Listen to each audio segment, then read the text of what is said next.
Hello students, Sanskrit में हम lesson number 3 पढ़ रहे थे, संस्कृत भाषा या महत्व, संस्कृत भाषा का महत्व। और ये पाठ हमने यहाँ तक पढ़ लिया था। अब हम इसके आगे बढ़ते हैं। गणित शास्त्रीय भास्कराचार्य सिद्धांत शिरोमणि ग्रंथस्य रचनाम अकुरु। गणित शास्त्र में भास्कराचार्य ने सिद्धांत शिरोमणि नामक ग्रंथ की रचना करी। चरक सुश्रुतयोः योगदानम अपि अस्यां भाषायामेव अस्ति।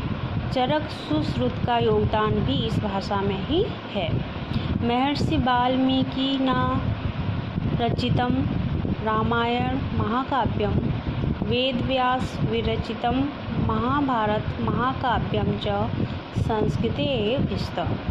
महर्षि वाल्मीकि द्वारा रचित रामायण महाकाव्य और वेद व्यास द्वारा रचित महाभारत महाकाव्य भी, ये दोनों जो महाकाव्य हैं संस्कृत में ही हैं। ठीक है, संस्कृत में ही रचे गए हैं। भारते अनेके कवयः सन्ति।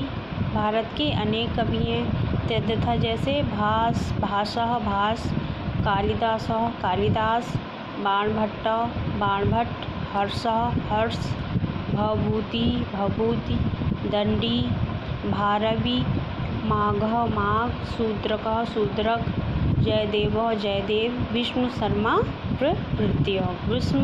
विष्णु शर्मा इत्यादि जो हैं ये कवि संस्कृत के ही कवि हैं।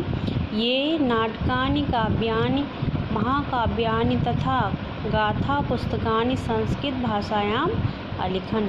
जिन्होंने क्या नाटक, काव्य, महाकाव्य तथा गाथाओं की पुस्तकें संस्कृत भाषा में ही लिखी हैं।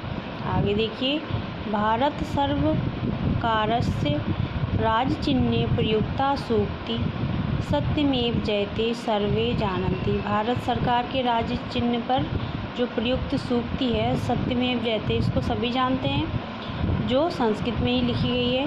संस्कृत ग्रंथेषु मानव जीवनाय विविधा विषया समाविष्टा सन्ति। संस्कृत ग्रंथों में जो मानव जीवन की विभिन्न प्रकार के विषयों को समाविष्ट किया गया या समाविष्ट हैं। संस्कृत ग्रंथों में मानव जीवन के विभिन्न प्रकार के विषय समाविष्ट हैं। महापुरुषाणां मति, उत्तम जनानां धृति, सामान्य जनानां जीवन पद्धति च वर्णिता सन्ति। संस्कृत में क्या है, महापुरुषों की मति है, महापुरुषों के विचार संस्कृत में ही हैं। और उत्तम जनानाम धृति, उत्तम लोगों के धैर्य, सामान्य जनानाम जीवन पद्धति, और सामान्य लोगों की जीवन पद्धति संस्कृत में वर्णित है। अतः अस्माभिः संस्कृतम अवश्यमेव पठनीयम, इसलिए हमें संस्कृत अवश्य ही पढ़नी ही चाहिए। साधुत्तम, सही कहा है, क्या कहा गया है, अमृतम संस्कृतम मित्र, संस्कृत अमृत के समान है, मित्रवत है। सरलम सरसम सरलम वचो, और बोलने में सरल और सरस है। एकता मूलकम राष्ट्रे ज्ञान विज्ञान पोषकम, राष्ट्र की एकता का मूल है और ज्ञान और विज्ञान का पोषक है, मतलब ज्ञान और विज्ञान को आगे बढ़ाने वाली है। ठीक है, तो आज हमारा यह लेसन कंप्लीट हो गया है और इसके आगे का काम हम कल करेंगे।